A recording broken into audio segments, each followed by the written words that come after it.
Dawn crept slowly over the sacred valley of the Awanaki tribe. Mist curled above the winding rivers like ghostly fingers, clinging to the forests and low hills. The air was thick with the smell of wet earth, cedar, and smoke from last night's fire. The village lay quiet, save for the soft murmur of water and the distant calls of waking birds. Yet on this morning, something felt wrong. Dakota, young and restless, stood on the riverbank, hands on his hips, eyes scanning the horizon. He was a warrior of strong build, yet his gaze held a spark of defiance. While other youths had learned to move with the rhythm of the tribe, spirit danced to its own drumbeat. Tradition bored him, rituals felt like shackles, and the elders' warnings, well, he found them laughable. From the center of the village, the elders rang the ceremonial bell, calling the tribe to gather for the sunrise ceremony.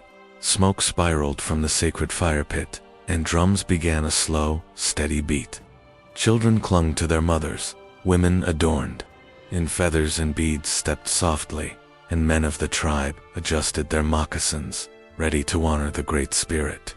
Dakota's lips curled in a half-smile. All this fuss for a sun that rises anyway, he muttered under his breath, shaking his head.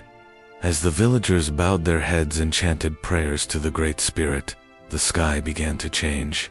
The sun, a glowing disk that should have risen fully by now, started to dim unnaturally. Shadows crept across the valley floor, swallowing the morning light. A hush fell over the tribe. Mika, the tribal shaman, raised her hands, eyes wide and unblinking. She felt it in her bones, shift in the spiritual balance, a tremor in the unseen threads that connected the living to the ancestors. Something is wrong, she whispered, her voice trembling.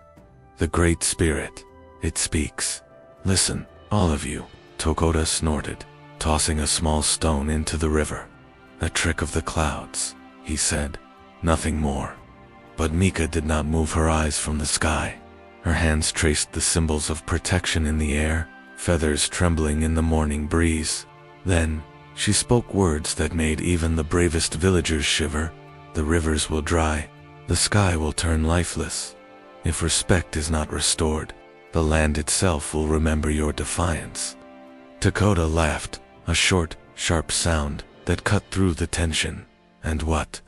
The spirits will smite me. Turn the sun to ash. Please, Mika, you make shadows where none exist. But even as he spoke, the birds above fell silent. One by one, they froze mid-flight. Wings spread wide, as if the wind itself had stopped breathing. The village gasped. Children clutched at their mothers. Dakota's laughter faltered. Mika's gaze pierced him, unwavering. Do you hear it, Dakota? The first sign, the silence of the sky. The river's whisper of punishment yet to come. A low chill crawled over his neck. For a moment, the fearless warrior felt the weight of the unseen. The mist over the river seemed to coil tighter, thickening, and shadows of trees bent as if leaning in closer. Even the water rippled without wind, a quiet warning in liquid form. Dakota forced a grin, but it did not reach his eyes. I am not afraid of shadows, he muttered, more to convince himself than anyone else. Mika lowered her hands, sighing, the air around her heavy with sorrow. It is not fear that must guide you, young warrior. It is respect, and the courage to acknowledge when your path diverges from what is sacred. The Great Spirit tests us in ways we do not always understand. The elders began murmuring amongst themselves, faces pale and lined with worry. They had seen such omens before, not in their own time, perhaps, but in the stories their own ancestors had passed down through the ages. A sky gone silent, rivers stopped flowing. Life itself paused to listen. Yet Dakota stepped away from the gathering, brushing past the elders and their whispered warnings. His boots sank into the dew-soaked grass as he moved toward the forest edge, shaking his head.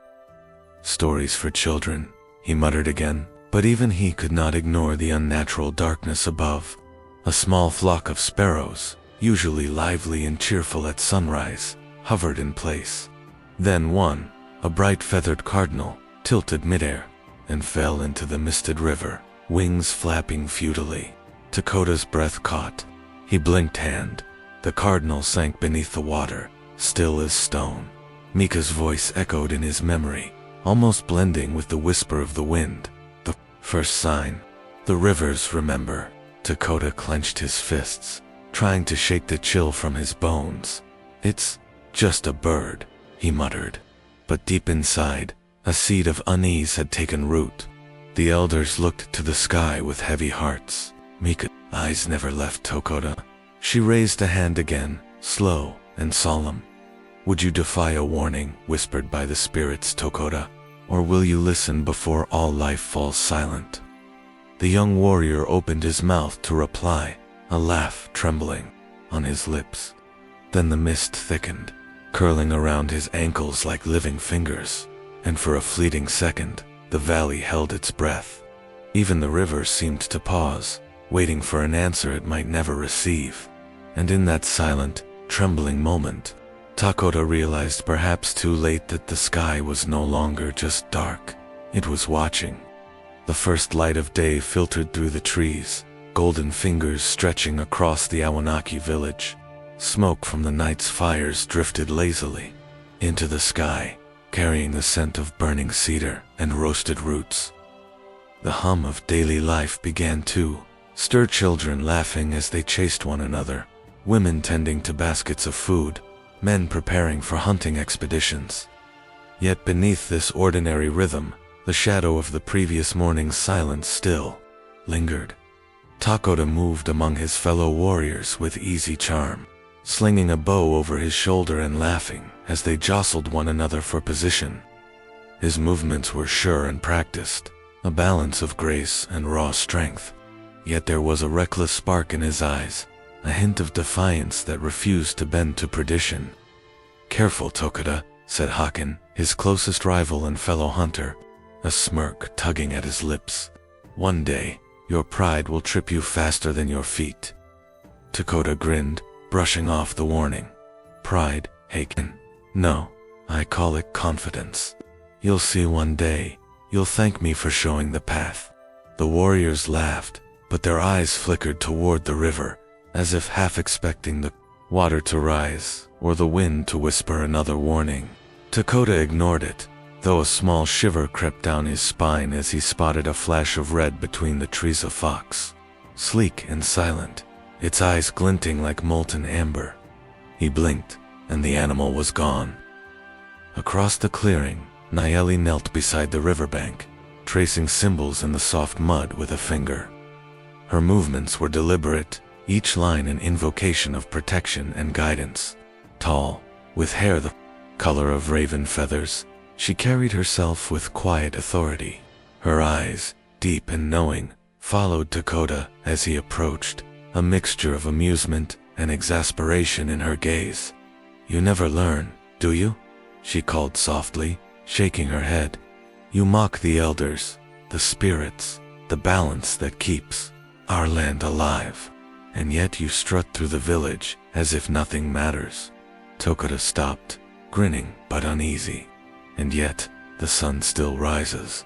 The river still flows. What harm is there in questioning old tales?" Nayeli's eyes narrowed. "Questioning is one thing. Mocking is another. The Great Spirit speaks in ways you may not understand, Dakota. Remember the stories, the ones your pride makes you forget." Her words were a gentle warning, but Dakota waved them aside. "Stories are for children. I need proof, not tales from long ago." At her sharp look, he laughed a sound that carried both charm and defiance. But beneath the laughter, a seed of doubt had been planted. He could not quite explain why, but the feeling lingered like a shadow at the edges of his mind. From the fire circle, the elders began to murmur amongst themselves. Their voices carried the weight of generations, echoing with the caution of those who had lived and observed far longer than any of the youth. Elder Mikhail rose, his hands weathered and scarred, his voice strong, yet tinged with sorrow. "Listen, "Children of the valley," he said, his gaze sweeping across the gathered youth. "There was once a warrior who mocked the Great Spirit, much like one among you. He laughed at omens, at whispers carried by the wind, and he did not heed the lessons of the ancestors. The skies grew dark, the rivers stopped, and the land itself remembered his arrogance. Only through humility, courage, and reverence could he restore balance, and even then, his life was forever changed." Tokoda clenched his jaw. The tale was familiar, yet hearing it now, in the presence of the elders and the restless river, stirred an odd unease within him. He met Nayeli's gaze, her eyes calm and steady, and felt as though she could peer directly into the heart of his defiance. "Do you see?" she asked softly. "The spirits are patient, Tokoda, but their patience is not endless. You may laugh, but they remember everything." As the elders concluded their tale, the village prepared for the day's hunt. Warriors sharpened spears, checked bows, and packed pouches with dried meat and tools. Tokoda, always eager to prove himself, volunteered to lead the younger hunters along the river trail. Nayeli followed silently, her presence a quiet anchor, reminding him that not all guidance came from lectures or tales. Some lessons were learned by watching, listening, and honoring what could not be seen. The river's surface shimmered under the rising sun, but today it seemed restless, rippling without wind. Tokoda paused to dip his hand into the water. Its coolness was familiar, yet strangely distant, as if the river itself were whispering a warning he could not yet comprehend. That afternoon, as Tokoda and the hunters moved through the forest, the fox appeared again.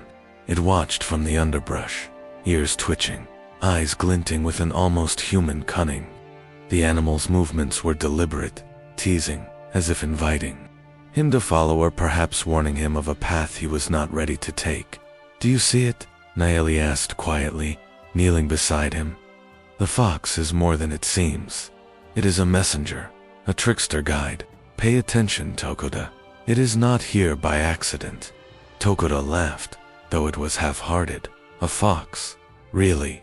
You want me to worry about a fox?" Nayeli shook her head, a faint smile playing at her lips. "Do not mistake playfulness for harmlessness.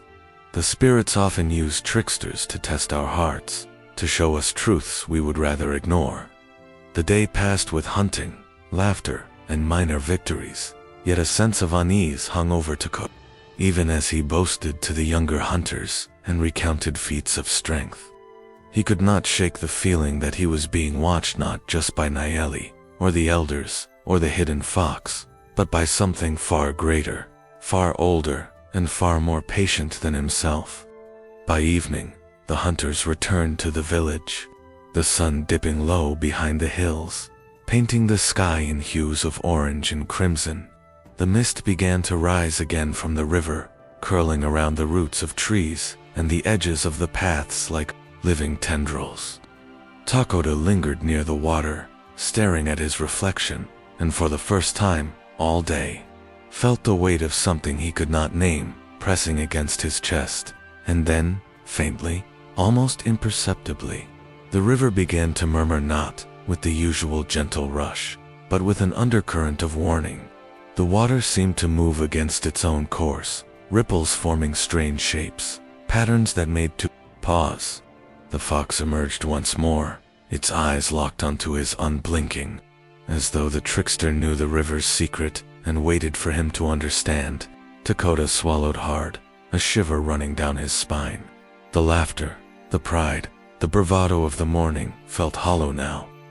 Somewhere deep in the forest, unseen and silent, the spirits were stirring, and he was beginning to realize that their patience was not infinite.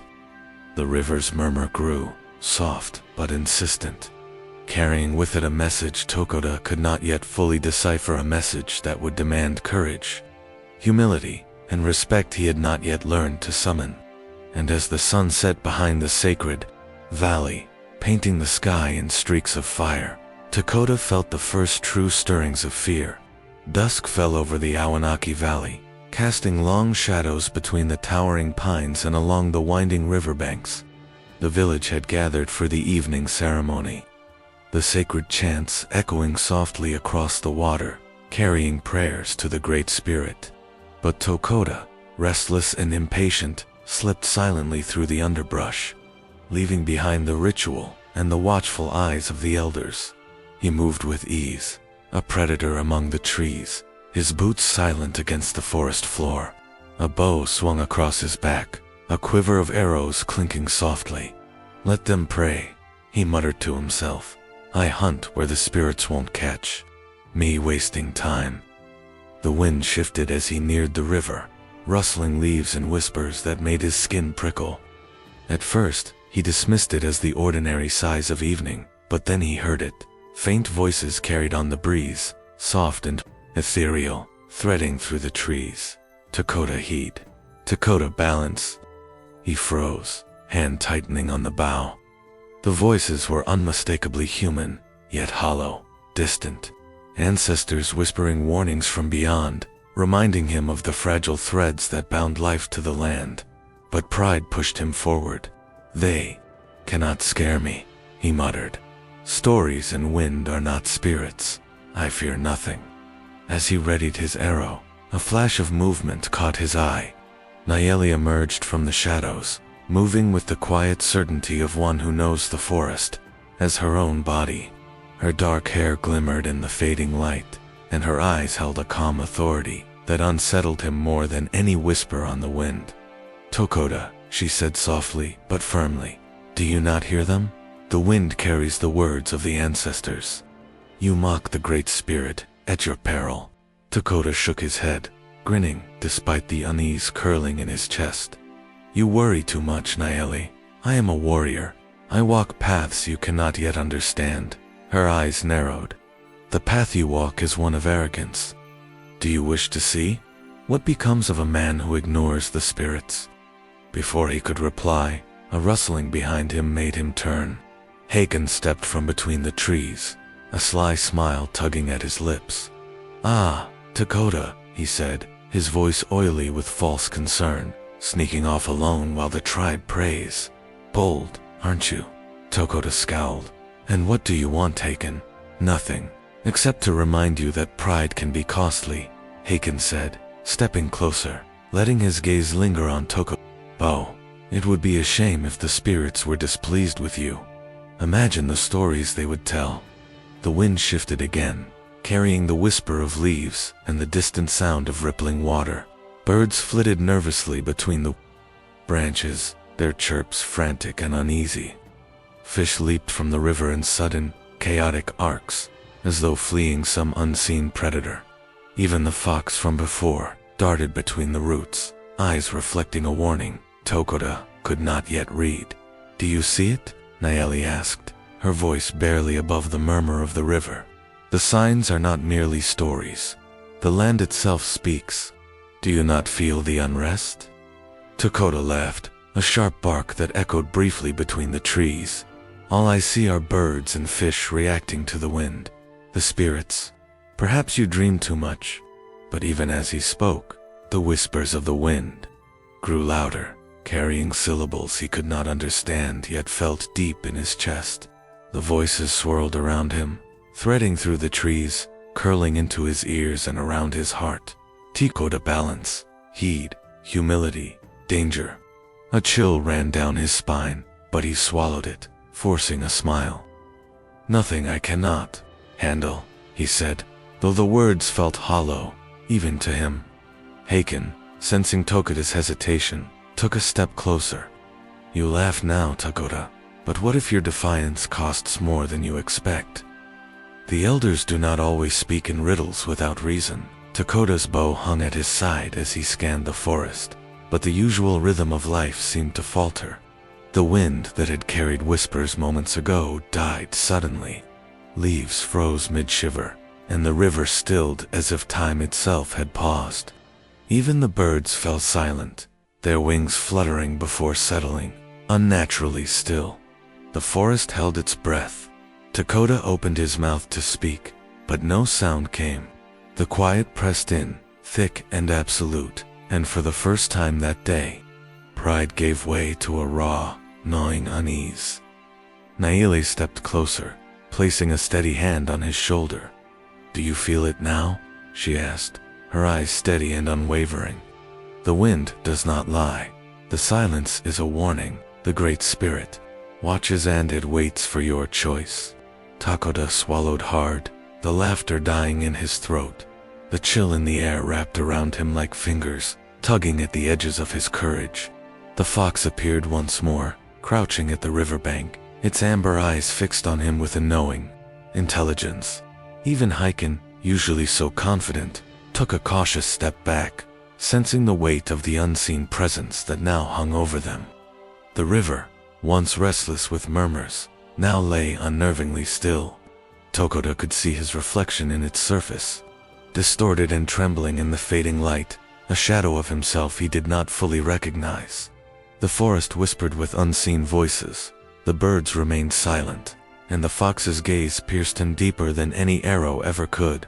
And in that pause, when the world itself seemed to hold its breath, Takoda realized something he had refused to acknowledge before.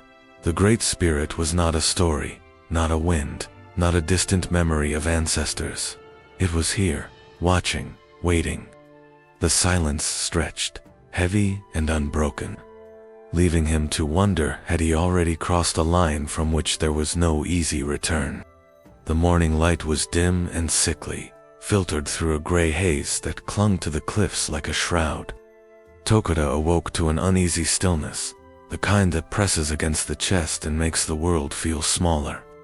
Stretching, he blinked at the river below and froze. The sacred river, once vibrant and full of life, had slowed to a sluggish crawl. Its waters were dark and thick, curling like molten glass around the rocks. Fish floated belly up motionless, their silver scales glinting faintly in the weak sun. Tokoda's heart clenched, a cold weight pressing into his chest. He stumbled closer to the riverbank, dread creeping up his spine. His reflection shimmered weakly in the stagnant water, a young man with defiant eyes. But now the light of arrogance dimmed by unease.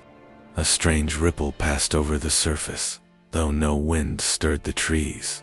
The river itself seemed to be whispering a warning. Word spread quickly through the village. Elders hurried to the river, their faces pale, mouths pressed in grim lines. Mika, the shaman, knelt beside the blackened water, hands hovering above it, murmuring prayers that trembled with fear and reverence. "The Great Spirit is angry," she said quietly, voice tight with sorrow. "The river carries our lifeblood, and it mourns the disrespect shown. Balance has been broken, and the land suffers for it." Takoda shifted uncomfortably, pride and guilt warring within him. "I did not cause this." Not entirely, he thought, trying to rationalize his defiance. Yet every instinct in his body told him otherwise. The unnatural stillness of the water, the lifeless fish, even the silence of the forest beyond, all pointing to a consequence far greater than he had imagined. He wanted to speak, to defend himself, but the words lodged in his throat. Naeli approached, eyes sharp and steady. "You see it now, Tokoda," she said. "The warnings were not empty stories. The Great Spirit does not punish lightly. It tests us, yes, but it also protects the balance of life. If you refuse to acknowledge your pride, the consequences will grow." I did not mean for this," he muttered, his voice low. Yet, even as he spoke, defiance lingered, like smoke that refused to clear. "I cannot simply bow to shadows and whispers." Naeli shook her head. "Then shadows and whispers will be replaced by the river itself, by the trees, by all that lives here. The Great Spirit does not forgive carelessness." The tribal council convened at the village center. Elders, warriors, and Naeli gathered beneath the towering cliffs, their voices rising in debate. Some called for sacrifices, offerings of food and fire, while others argued for fasting and renewed rituals at the sacred stone circle. Every suggestion carried weight, yet every solution depended upon the cooperation of those whose pride, stubbornness, or fear might delay action. Takoda stood among them, silent and tense, feeling the weight of every glance. Hakon's eyes glinted with a mixture of amusement and cunning, as though he relished the misfortune while also planning to exploit it. Takoda's defiance seemed small now against the backdrop of the unnatural stillness of the sacred river. Finally, Nayeli spoke, her voice cutting through the murmurs like a knife. "We cannot act as a tribe if one among us refuses the first step. Tokuda must seek forgiveness, not only for himself, but for all of us. Without humility and courage, the river will remain a shadow of itself, and the balance will never return." Takoda swallowed, the words striking harder than any spear or arrow. Yet pride, stubborn and fierce, resisted. He clenched his fists, feeling anger flare alongside guilt. He could almost hear the whispers of the ancestors, carried on a wind that had not yet returned. "Why should I bow to the unseen?" he thought. "I am a warrior. I decide my own path." The sun sank lower, shadows stretching across the valley, painting the cliffs in streaks of amber and gold. That night, Tokuda found himself restless, drawn back to the river. He walked along the bank in silence, the water eerily still, the fish floating like silver memories. The wind had died completely. Even the trees held their breath. It was then he felt a presence beside him, unseen yet undeniable. A cold shiver ran down his spine, and the hairs on his arms rose. Out of the darkness, a figure appeared, tall, luminous, its form shifting like smoke and flame, impossible to look at directly, yet filled with a quiet authority. Takoda dropped to one knee, heart hammering in his chest. "Who? What are you?"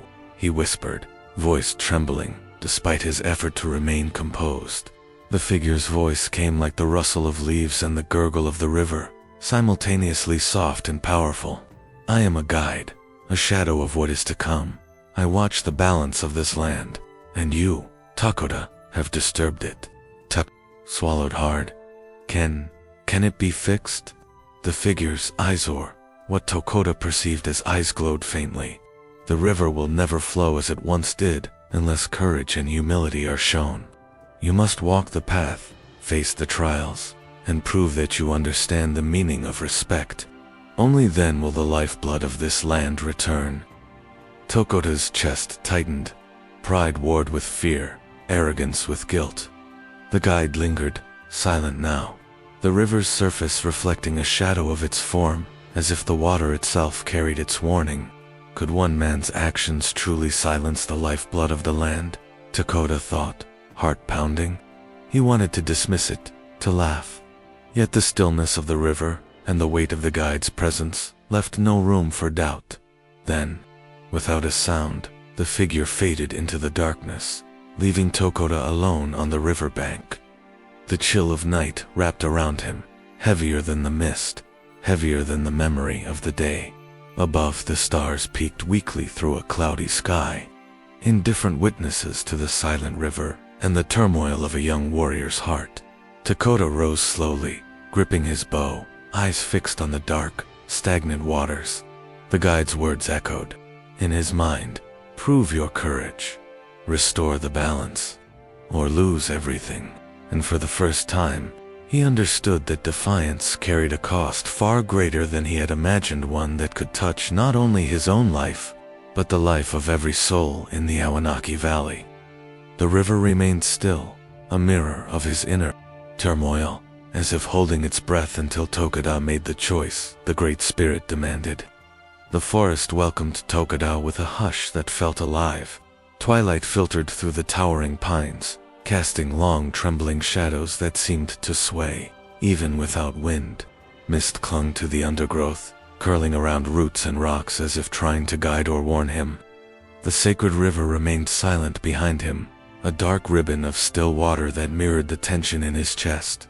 He stepped lightly, bow slung, across his back, arrows clinking softly against one another. Each footfall felt heavier than the last, weighed down by the knowledge of what he had done. Pride warred with guilt, and for the first time, he sensed that arrogance alone could not carry him forward.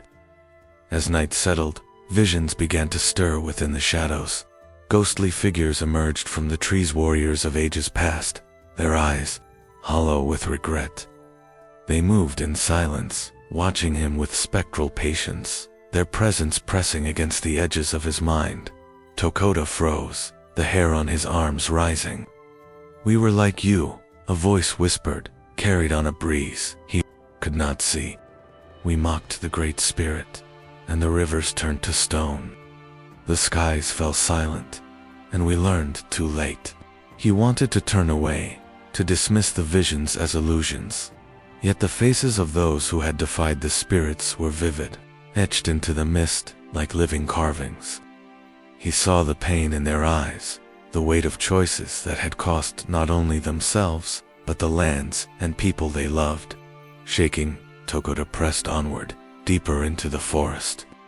It was here that the animal guides began to appear. First came a wolf, stepping silently between the trees. Its eyes, steady and unwavering, met his. Loyalty emanated from the creature, a reminder of bonds stronger than fear or pride. The wolf moved a few paces ahead, then paused, looking back as if urging him to follow its path with honor, not arrogance. Next, a raven appeared, wings black as night and eyes sharp with cunning. It cawed, hopping between branches, teasing and circling him in playful yet unsettling patterns. Trickery and wit, the bird seemed to heed the lessons of the unexpected, for not all challenges are straightforward. Then, a deer emerged from the mist, delicate and ethereal, stepping lightly as if on air. Its gaze carried innocence and purity, a reminder of the land's fragility and the lives that depended upon balance. Tokoda's heart ached at the sight, knowing that his defiance had endangered more than just himself. Hours or perhaps days passed in a strange blur as Tokoda wandered through hidden valleys and sacred caves. The forest shifted around him, alive with whispers of unseen spirits. Each step seemed to test his resolve, each shadow a reflection of his guilt. He struggled to reconcile his pride with the weight of the Great Spirit's warnings, unsure whether courage alone would suffice to restore what he had disrupted. In the deepest cave, lit by a thin sliver of moonlight that pierced the ceiling, Tokoda knelt before a pool of still water. He gazed into its mirror-like surface, and the world seemed to unravel. The sky cracked open like glass, jagged lines, splitting the heavens, and the rivers across the valley froze, choked with stone and shadow. Lightning streaked across the fractured sky, illuminating landscapes of despair and silence. Tokoda's reflection morphed, showing him not as he was, but as he could become, a young warrior trapped by pride, surrounded by the lifeless rivers, abandoned forests, and empty skies. The visions pressed in on him, whispers threading through the cave like wind through reeds. Restore balance, restore humility, or all is lost. He clenched his fists, heart pounding, but the fear was tempered by resolve. I will prove myself, he whispered. I will restore the rivers. I will face whatever the Great Spirit demands. The wolf, raven, and deer appeared once more, forming a triangle of guidance and challenge around him. The wolf nudged him forward with a gentle reminder of loyalty. The raven cawed in mockery, teasing his next steps. And the deer's gaze softened, urging him to preserve innocence amidst trials. Tokoda felt the presence of the forest, the river, and the ancestors, coalescing into a single, clear path. And yet, just as he began to step forward, the mocking laughter of the trickster fox echoed from the shadows. It rang sharp and bright, cutting through the stillness of the cave like a sudden crack in stone.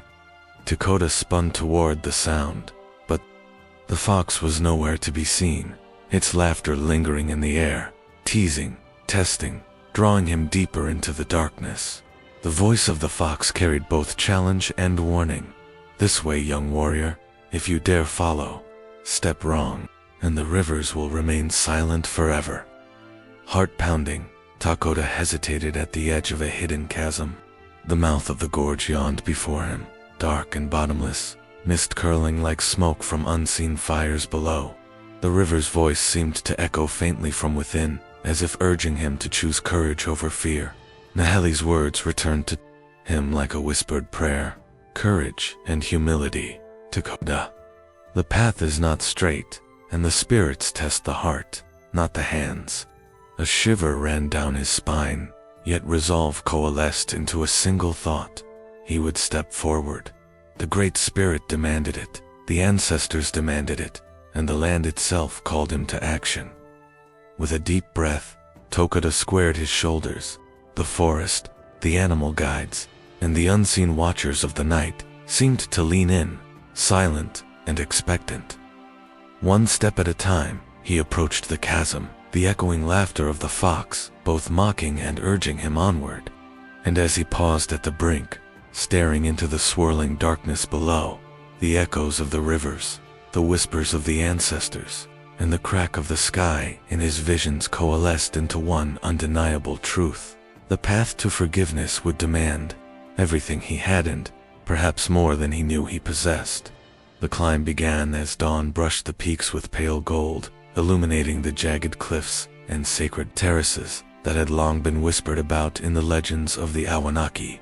Dakota's muscles burned with effort as he scaled the rocky slopes, each step a test of endurance and will. The path was narrow, treacherous, and alive with the unseen gaze of the Great Spirit. The ceremonial ground lay at the Samhita circle of stones, etched with markings older than memory, still glowing faintly in the morning light. It was said that the Great Spirit walked among these stones, unseen yet ever present, judging the courage and humility of those who dared approach. The air shimmered with heat and power, carrying whispers that made the hairs on Dakota's arms rise. "You must be ready," Nayeli said quietly as she joined him. Moving with the grace of one who had navigated these peaks countless times. "The trials will test more than your strength. They will test your heart." Dakota's pride flared. "I am ready. I have faced fear before. I need no guidance." She shook her head, calm but firm. "Courage alone is not enough. Humility is what the Great Spirit demands. Without it, even bravery becomes arrogance, and arrogance brings ruin." Before he could respond, the ground trembled beneath them. Rocks shifted and tumbled down the cliffs. Not by natural causes, but as if the earth itself was breathing, alive with divine awareness. The first trial had begun. Scorching heat rose from cracks in the stone circle, flames leaping from fissures, to lick the air, testing their nerve. Dakota stepped forward, ignoring the searing pain on his arms and legs, focusing instead on the whispers carried by the wind. Each gust brought voices of ancestors, their tones both stern and sorrowful. "You walk proudly, yet humility is not yet yours," they murmured. "Will you bow, or will you break?" Dakota's jaw clenched. He pushed forward, forcing himself to endure the flames, the heat searing his resolve as much as it scorched his skin. Every instinct screamed to retreat, but the weight of the stagnant rivers and the silent skies pressed him onward. Then came the cliff-sheer drops where one misstep meant a fall into darkness. Winds whipped around him, tugging at his clothing and hair, carrying whispers that made him stagger. Dakota froze, heart pounding, as a spectral hand seemed to brush his shoulder. Nayeli reached out, steadying him. "You must trust Dakota," she said.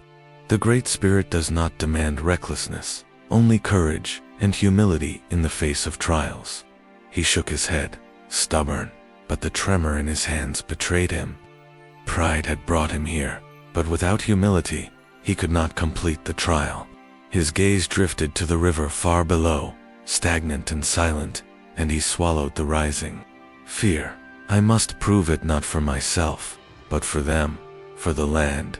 As Dakota forced himself forward along the narrow ledge, a rustle of movement behind him caught his attention. Hakan emerged from the shadows, eyes gleaming with opportunistic malice. "You think you can restore balance?" Hakan sneered. "While you struggle, I could claim glory for myself, or ensure you fail." Dakota's muscles tensed, anger flaring alongside fear. "You will not," he began, but Nayeli cut in. placing a steady hand on his arm. "Do not fight him now," she warned. "Your challenge is not his, but the spirit's. Pride will undo you more than any rival." Hakon's eyes narrowed, and he disappeared into the shadows, muttering words Tokoda could not hear. The sense of betrayal, of human greed and envy, weighed as heavily as the trial itself. Tokoda exhaled, forcing his focus back to the path ahead. The fire subsided as he entered the central circle of stones. Here, the ground pulsed beneath him, and the air seemed to hum with divine resonance. Spirits began to manifest, not threatening, but testing. Shimmering figures of past warriors and ancestors who had faced the Great Spirit before him. They approached silently, eyes like lanterns of judgment, whispering, "Courage without humility is hollow. Pride is a stone in the river of life." Takoda's chest tightened. He bowed his head, the first real gesture of submission, letting go of the arrogance that had guided him so far. Heat and light swirled around him, and he felt a hand, physical, but spiritual, rest upon his shoulder. Naeli's voice whispered encouragement, soft and grounding. "Courage paired with humility is the path forward. Listen to the spirit, not to your own heart alone." Suddenly, the wind carried a vision so vivid it stole Tokoda's breath.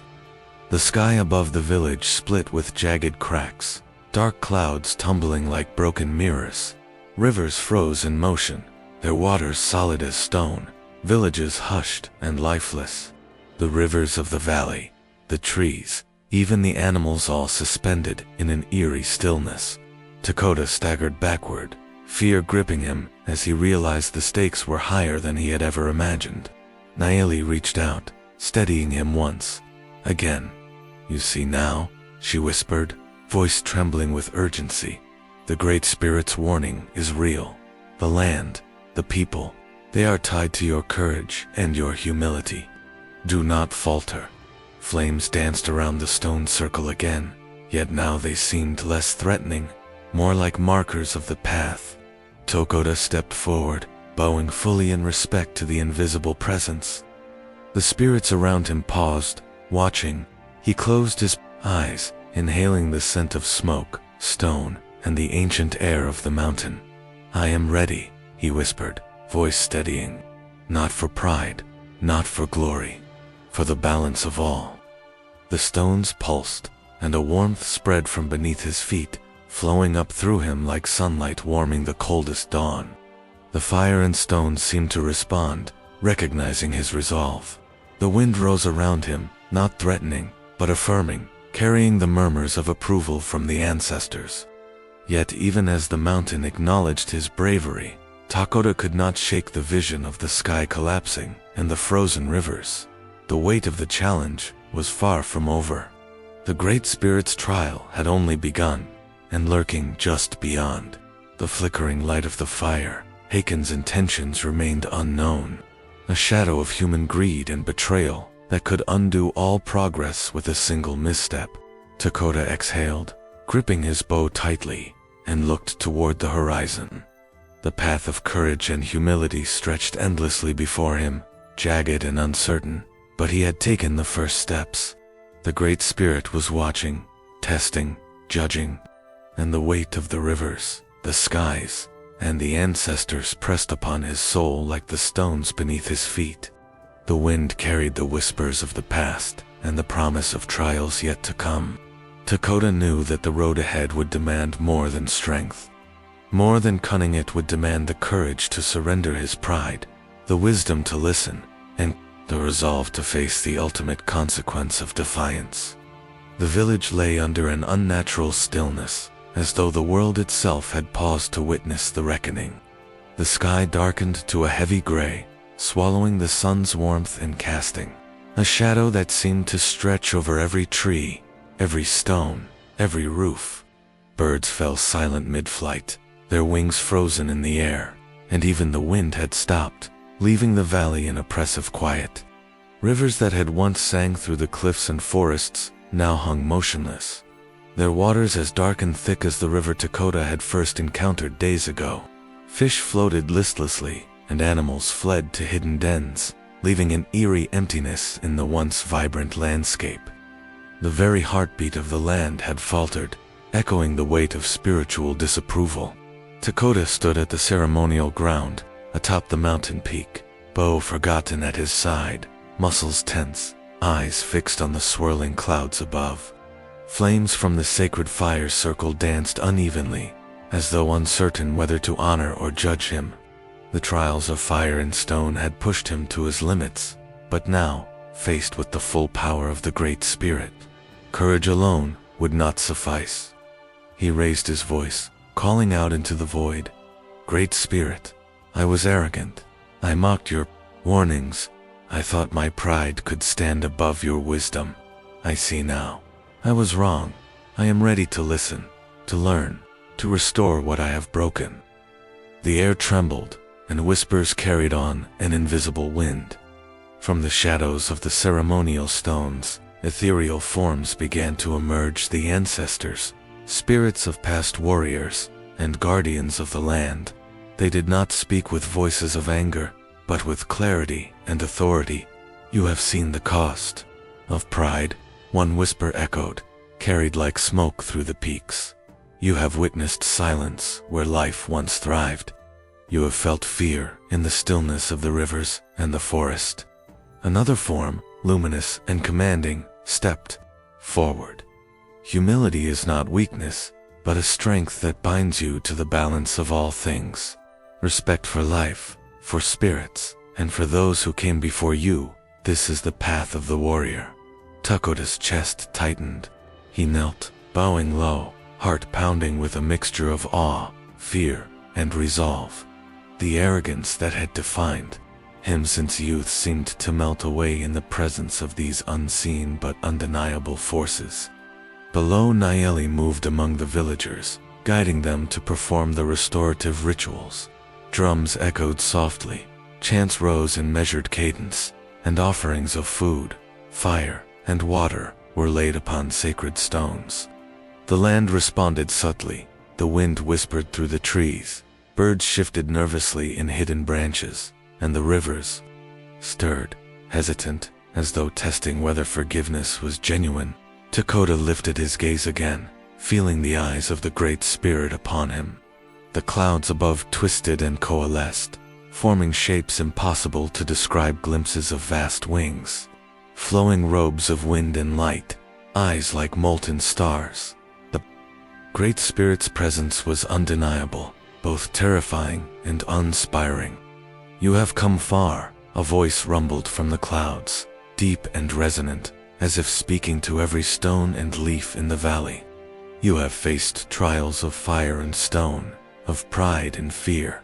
You have glimpsed the consequences of your choices, and yet the final step remains." Dakota's hands trembled, and he swallowed hard. "Tell me, what must I do?" he whispered. The Great Spirit's form shimmered, a dance of cloud, light, and wind. "You must choose redemption through humility and courage, or eternal silence where the rivers freeze, the skies darken, and the land mourns your arrogance." Dakota's mind raced, recalling the frozen rivers, the silent forests, the fearful eyes of his people, and the suffering he had caused. The weight of the choice pressed upon him like the mountain itself, immense and unyielding.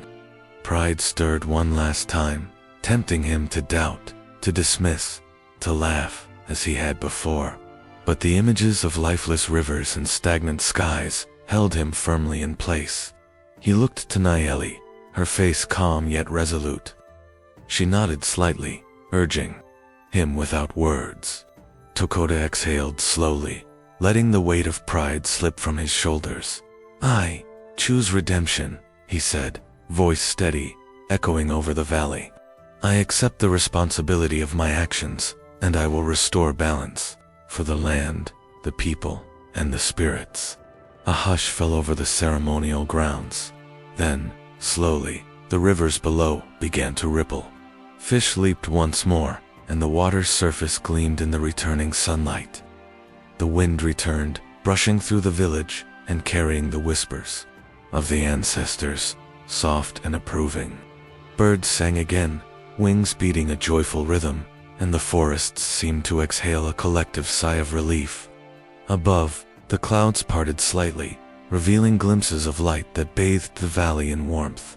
The Great Spirit's form shimmered, vast and majestic, a presence that seemed to embrace both the sky and the earth. Dakota felt an indescribable calm settle in his heart, the heavy weight of pride replaced by understanding, reverence, and connection. Yet even in this moment of relief, the lessons remained vivid. The silence that had fallen was not forgotten, nor were the trials endured. The Great Spirit's gaze lingered, reminding him that balance was a living, ongoing responsibility. And as Dakota lowered his head, humbled and renewed, a final thought echoed through him, resonant and eternal. The choice between arrogance and respect is never truly over. Only the vigilance to act with wisdom, courage, and humility ensures life flows in harmony once more. The valley was alive again, yet the memory of the great silence would remain a caution whispered in wind, river, and forest, carried from generation to generation. Morning arrived in the valley like a tentative whisper. Dakota awoke on the sacred ceremonial ground, the weight of the trials still pressing against his chest. His body ached from the climb, the fire, and the tests of endurance, but his spirit carried a new clarity, tempered by humility and the heavy knowledge of consequence. Beside him, Nayeli moved with quiet precision, preparing the sacred implements for the ritual that would restore the rivers and the balance of life. Bowls of water from distant springs, stones etched with ancestral markings, and bundles of sacred herbs filled the circle. Villagers gathered cautiously, eyes wide with hope and fear, uncertain whether the land would truly forgive. Dakota knelt, bowing low to the earth. "Great Spirit," he murmured, "I offer myself, my heart, and my strength to restore what I have broken. I have learned that arrogance silences rivers and darkens skies. I ask for guidance, and I accept the path of humility." Nayeli joined him, chanting softly in the ancient tongue, guiding the villagers as they followed her lead. One by one, they approached the circle, offering gestures of respect. Water poured upon sacred stones, herbs burned to release fragrant smoke, drums beating a slow, steady rhythm that echoed through the valley. As Dakota's hands pressed against the earth, a tremor passed through the ground. The villagers held their breath. Then, almost imperceptibly at first, the rivers began to stir. Water rippled across the surface, breaking the silence like a song long forgotten. Fish leaped once more, their scales glinting in the morning light. Trees swayed as if exhaling, leaves brushing softly against one another. Birds returned, tentative at first, then in joyous flocks, filling the sky with wings and calls. Dakota felt tears prick at the corners of his eyes. The river, which had seemed lifeless and eternal in its stillness, now flowed with renewed vitality. The valleys below shimmered with sunlight reflected in water, in leaves, in the awakened eyes of creatures returning to their homes. Nayeli placed a hand on Dakota's shoulder, her voice soft but firm. "The Great Spirit has seen your heart. Dakota, respect and courage have brought life back to the valley. But remember, balance is not a gift to be taken lightly. It must be honored every day, in every action." He nodded, the lessons of fire, stone, and silence etched deeply into his soul. He had faced the consequences of pride, endured trials that tested every fiber of his being, and emerged not unscathed, but wiser. Even Haken, who had sought to exploit the chaos for his own gain, now stood at the edge of the village, shoulders slumped and eyes heavy with understanding. The thrill of manipulation and betrayal had evaporated in the face of the land's revival. He had learned, too late, that greed and defiance brought only emptiness. Dakota glanced at him with neither triumph nor resentment, only a solemn awareness of what choices could do to the spirit of a person and the land. Above, a flicker of movement caught Dakota's eye. The trickster fox, the silent observer of his journey, emerged from the underbrush. Its eyes glimmered knowingly, a subtle nod acknowledging his growth, and then it vanished as mysteriously as it had appeared, leaving only the faint rustle of leaves in its wake. The villagers began to relax, offering cautious smiles to one another. As the valley's life returned, children dipped their hands in the flowing rivers, laughing with the delight of innocence. Elders breathed deeply, whispering prayers of gratitude for the restoration of harmony. Tokura stood in the center of the ceremonial circle, feeling both the weight of responsibility and the satisfaction of lessons hard-earned. Yet even amidst the renewal, a subtle unease lingered. The wind carried a soft echo through the trees, a sound that was almost laughter, almost a whisper. Tokura tilted his head, listening. He could not be certain whether it was the Great Spirit, the trickster fox, or the land itself speaking. The message was clear. Restoration was not permanence. Balance, once achieved, could be disrupted again if vigilance faltered. He closed his eyes, letting the sound wash over him. Pride had been the current that threatened to dam the rivers. Humility and courage were the channels that allowed life to flow freely, but the echo reminded him that these channels must be maintained, guided, and respected, or silence could return. Nayeli approached, placing her hands lightly on his shoulders. The river flows today because you chose to listen, Tokura. Tomorrow, you must continue to honor what you have learned. He nodded, feeling the truth of her words settle like sediment in a riverbed. The land had spoken, the spirits had tested, and he had listened. The cost had been great, but the reward life restored, wisdom gained, was greater still. Tokura looked toward the village, where laughter and song now intertwined with the returning rivers. The people had seen the danger, felt the stillness, and witnessed the power of humility and courage. Respect had been earned, but he knew it was fragile, like sunlight on water, like the echo of the trickster fox's approval. The valley shimmered in renewed life, the rivers carving paths of silver through green forests, mountains standing tall and vigilant. Birds wheeled overhead, their wings catching the light, and the wind whispered promises of growth, guidance, and careful guardianship. And still, the echo lingered, a reminder that balance was never permanent, that vigilance was the eternal duty of those who walked in the Great Spirit's world. Tokura took a deep breath, feeling both the weight and the grace of the lesson. The rivers had returned, but their voice carried a subtle truth. Life flows only if honored, respected, and guarded. The fire circle glowed warmly as evening settled over the village, sending flickering shadows dancing across the riverbanks. Tokura sat among the younger warriors, his body still bearing the scars of trials, his eyes carrying the quiet weight of knowledge earned through fire, stone, and silence. The rivers flowed gently nearby, their waters whispering secrets of resilience, renewal, and the consequences of arrogance. He spoke softly, his voice steady, yet infused with the solemnity of someone who had faced both the wrath and the mercy of the Great Spirit. "I was proud," he said, looking into the eager eyes of those around him. "I mocked warnings I did not understand. I believed courage was only in strength, in skill, in daring deeds. But I was wrong. True courage is listening, and true wisdom is humility." The younger warriors leaned in, their faces a mixture of awe and curiosity. Tokura gestured toward the flowing rivers. "The land is alive. Every river, every tree, every creature carries the voice of the spirits. To ignore them is to invite silence. To defy them is to risk all you hold dear. Remember this always, for pride can drown the voice of life itself." Beside him, Nayeli smiled, her eyes reflecting both pride and relief.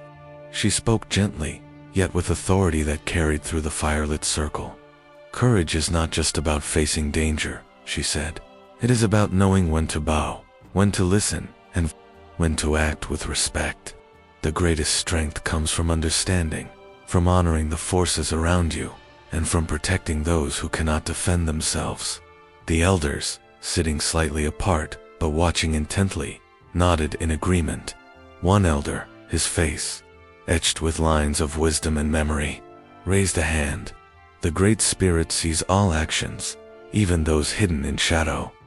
Every choice carries consequences. The rivers remember, the skies remember, and the spirits remember. Tokoda absorbed their words, feeling the depth of their meaning. The silence that had once haunted the valley was now transformed into a living lesson, etched not only in the rivers, but in the hearts of everyone who had witnessed the trials. The villagers, inspired by the events that had unfolded, began to renew their bond with nature.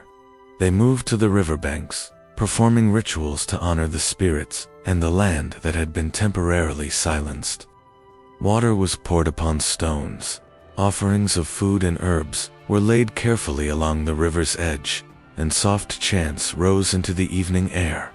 The sound of drums echoed gently across the valley, a heartbeat that seemed to synchronize with the rivers and the wind. Children, once fearful of the silence that had blanketed their home, now splashed playfully in the flowing waters, their laughter mingling with the murmuring of the river.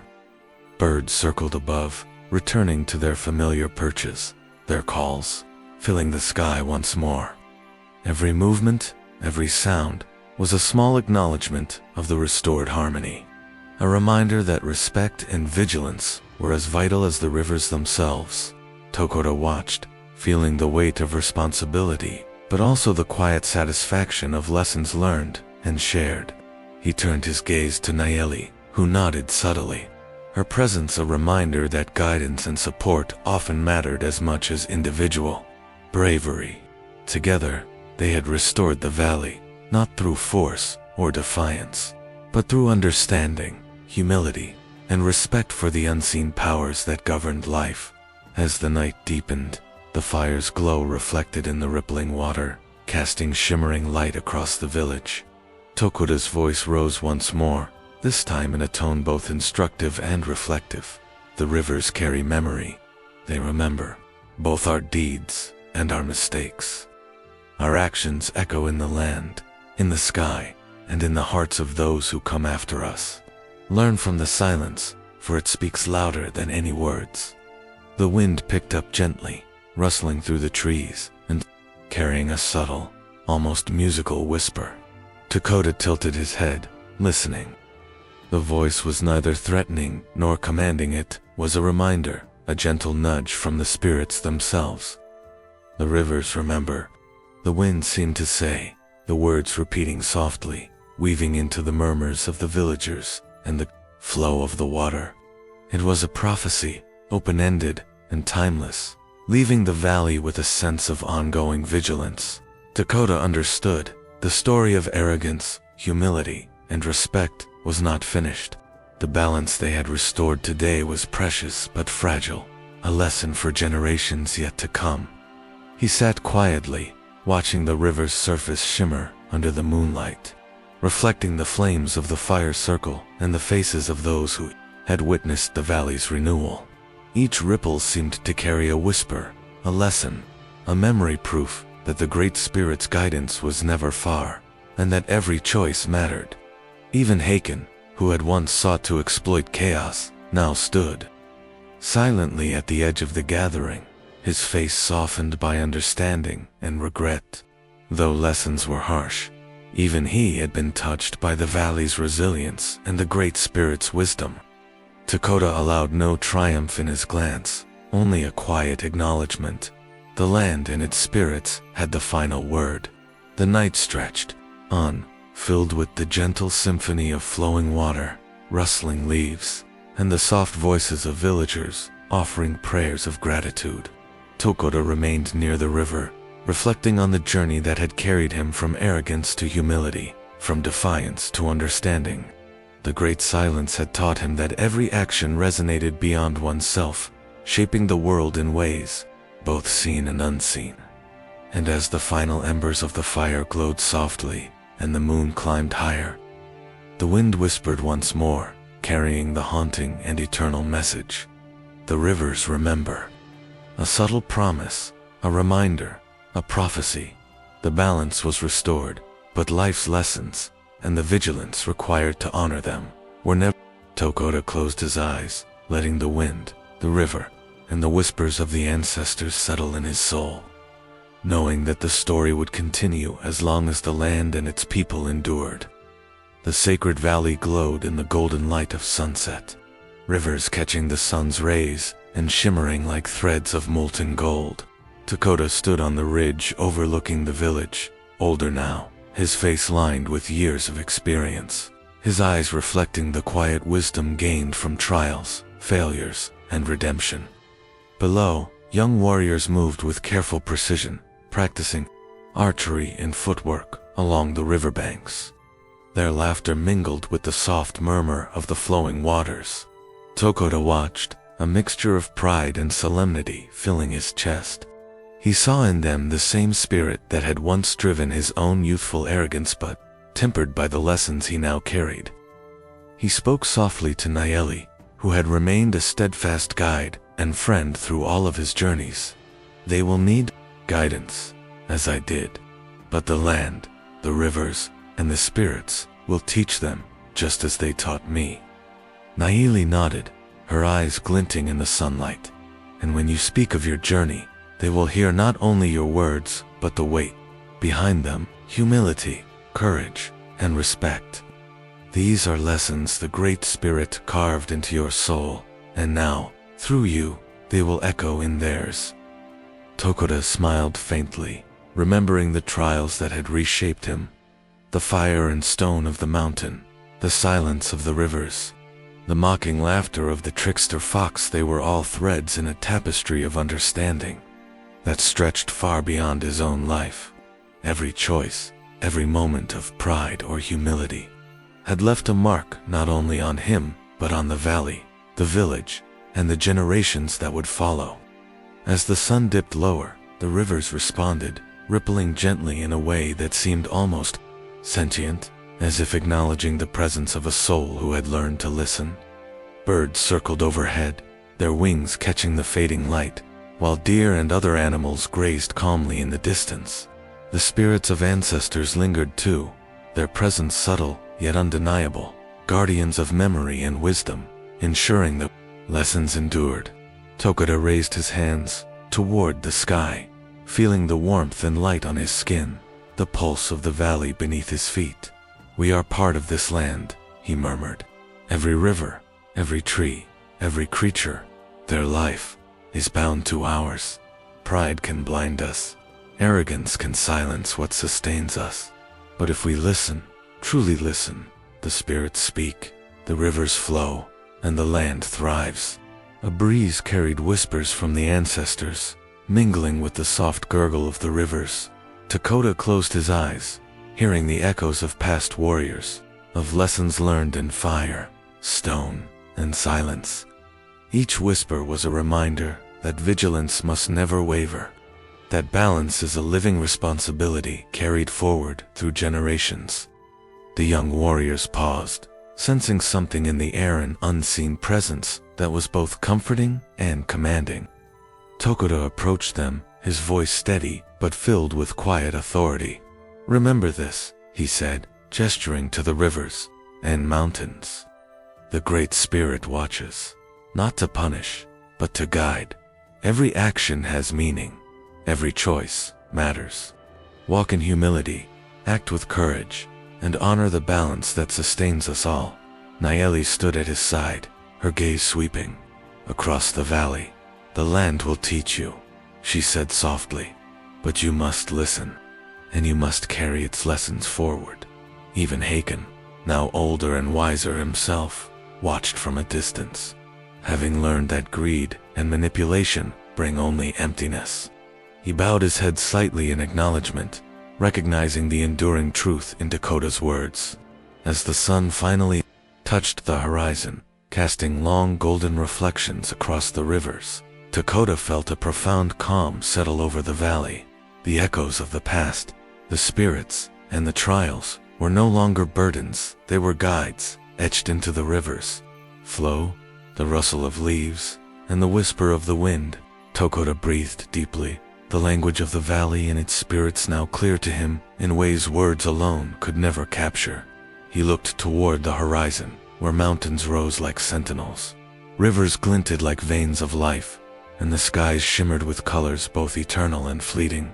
He mocked the Great Spirit, he said softly, voice carrying over the valley. But the silence taught him the language of life itself. The young warriors carried on their training, laughter and determination blending with the murmuring of the rivers. Nayeli placed her hand on Tokura's shoulder one last time, a silent affirmation that the cycle of teaching and learning would continue. The spirits lingered, guardians of balance, ever watchful, their whispers a constant reminder that respect, humility, and courage are eternal responsibilities. And so the sacred valley remained alive, a living testament to the lessons learned through pride, silence, and redemption.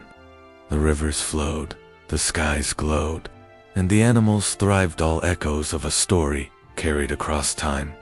A story that would endure as long as the land and its people honored the balance entrusted to them. The wind shifted, carrying a soft murmur through the trees and across the water. Will you honor the balance the spirits entrusted to you? Tokura smiled faintly, his heart steady. He had learned that life's lessons are endless, and that every generation must listen, act, and live with respect for the sacred connections that bind all things. The valley glowed with life and memory, the eternal echo of wisdom flowing as surely as the rivers themselves.